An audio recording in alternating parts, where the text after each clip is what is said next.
Saudari-saudaraku terkasih dalam Tuhan Yesus Kristus, selamat pagi dan berkah dalam.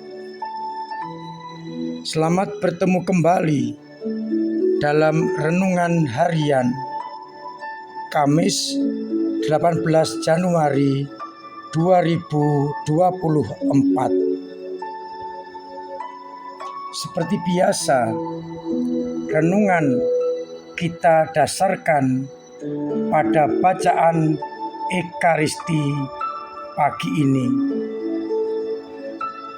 Dalam bacaan yang pertama dari kitab pertama Samuel bab 18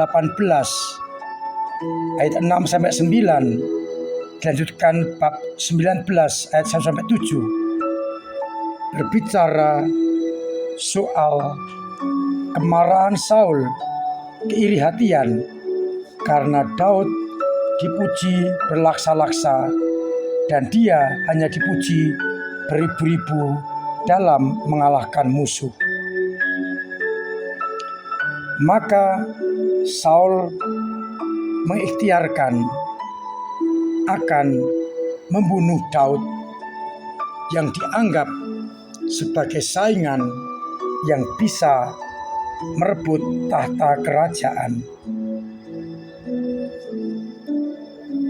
Setelah Yonatan anaknya menyampaikan kebaikan-kebaikan Daud, maka akhirnya Saul bersumpah tidak akan membunuh Daud.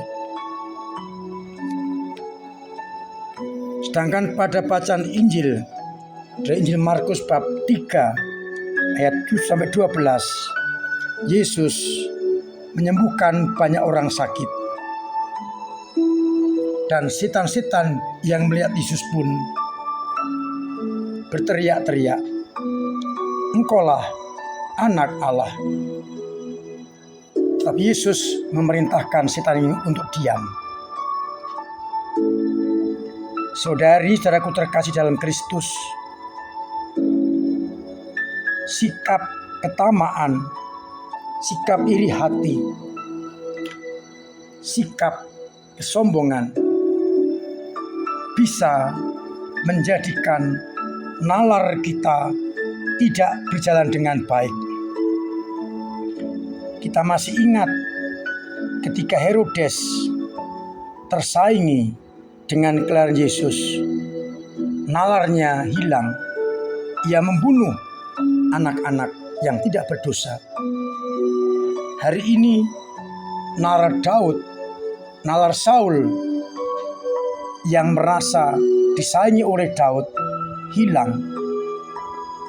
Orang yang telah menyelamatkan bangsa Israel dari musuh orang-orang Filistin dan Goliat justru akan dibunuh karena merasa iri dengan pujian yang diberikan kepada Daud dan merasa terancam kekuasaannya. Maka Saul menggunakan akal yang tidak sehat dengan berikhtiar membunuh Daud. Sekalipun dibujuk oleh Yonatan dan ia bersumpah tidak akan membunuh Daud, dalam praktek Daud dikejar-kejar oleh Saul, diancam hidupnya untuk dimusnahkan. Menjadi titik permenungan kita,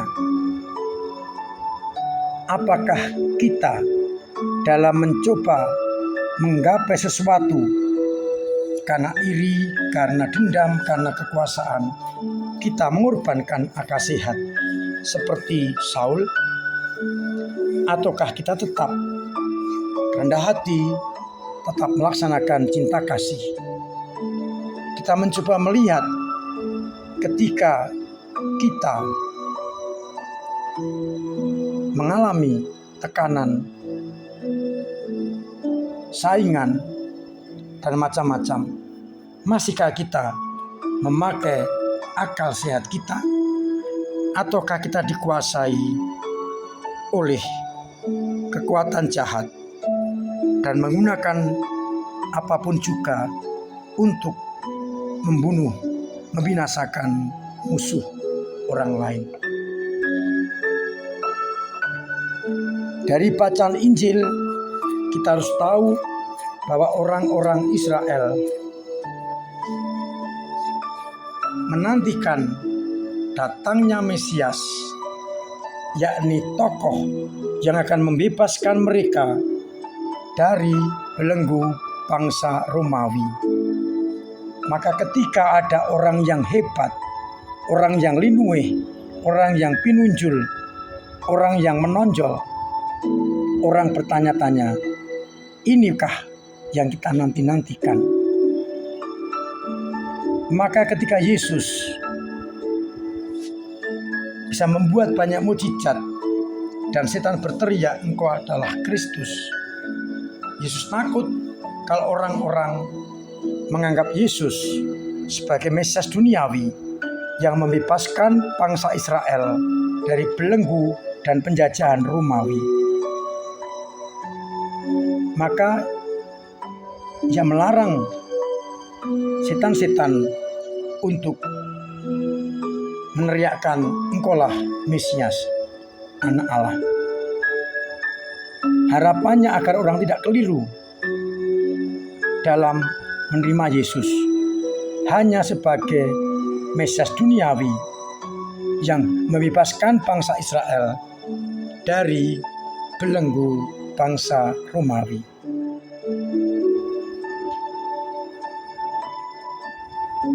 Dengan demikian, Yesus ingin agar saatnya nanti orang menerima Yesus sebagai Mesias surgawi yang membebaskan bangsa manusia dari perbudakan dosa.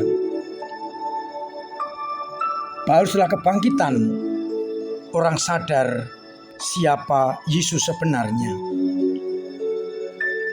Dalam praktek pengalaman hidup kita, bagaimana kita menerima Yesus?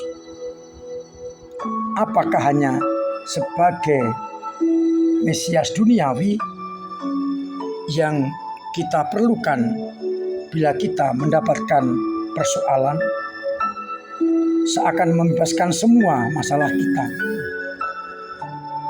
Ataukah kita benar-benar menerima Dia sebagai Mesias surgawi yang membebaskan kita, bangsa manusia, dari belenggu dosa? Kalau demikian, dalam situasi apapun, kita akan benar-benar hidup sesuai dengan kehendak-Nya. Kita mohon rahmat Allah agar dalam situasi apapun Yesus tetap menjadi pegangan kita. Dialah yang akan membawa kita kepada keselamatan. Dialah yang memimpin kita kepada kehidupan abadi. Untuk itu, mari kita renungkan kedua sabda Tuhan ini dengan mohon rahmat-Nya agar kita benar-benar tetap berpegang pada kehendak-Nya dan tidak mengikuti hawa nafsu pribadi. Tuhan memberkati kita sekalian. Amin.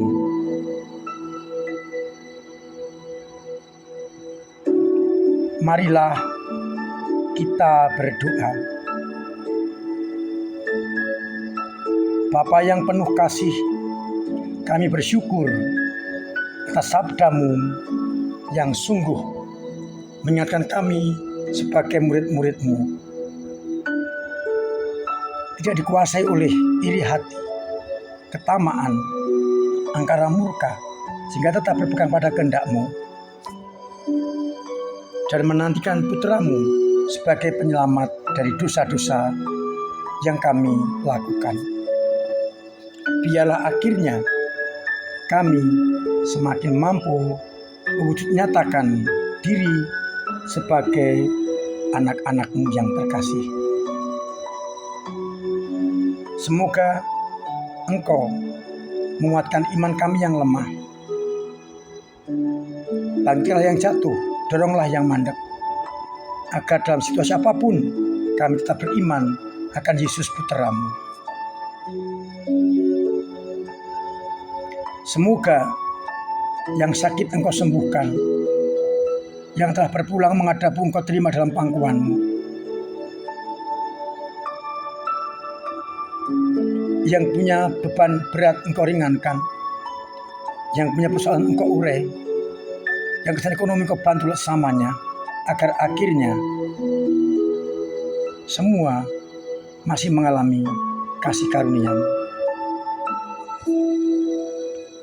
Untuk itu, bantu kami dengan berkat-Mu sendiri, Bapa dan Putra dan Roh Kudus. Amin. Saudari-saudaraku terkasih, saya anjurkan, saya ingatkan, bahkan setengah saya wajibkan untuk tetap mematuhi protokol kesehatan agar kita memiliki pola hidup sehat dan juga selamat.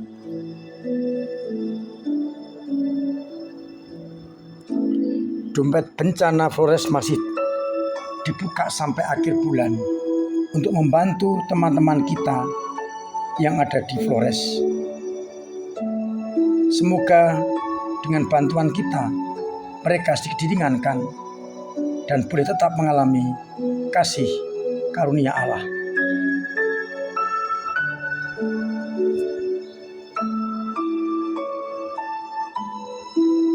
Mulai hari ini kita bersama-sama berdoa untuk kesatuan umat Kristiani. Semoga para pengikut Kristus mampu untuk terus bersatu mewujudkan kerajaan Allah. Perbedaan-perbedaan disingkirkan, ego-ego dijauhkan, agar akhirnya kita menjadi satu komunio Gereja Kristus. Semoga pelaksanaan ibadat ekumene berjalan dengan lancar. Di paroki kita akan dicoba anak-anak PIR berkolaborasi dengan remaja-remaja dari gereja Kristen dan akan berkeliling mengunjungi gereja-gereja. Dari kecil dipupuk semangat persatuan akan menumbuhkan semangat kesatuan ketika sudah dewasa. Mari kita dukung, kita dorong anak-anak kita untuk ambil bagian dalam acara ini. Terima kasih kepada semua pihak yang telah ambil bagian dalam hidup menggereja, baik dengan doa-doa, dengan tenaga dan karya, dan dengan dana, agar akhirnya gereja tetap mampu untuk melayani sesama. Terima kasih yang telah mendukung dengan finansial, dengan berbagai macam kelemahan gereja yang sudah diterima oleh gereja. Semoga Tuhan berkenan balas dengan rahmat melimpah pada panjenengan semua.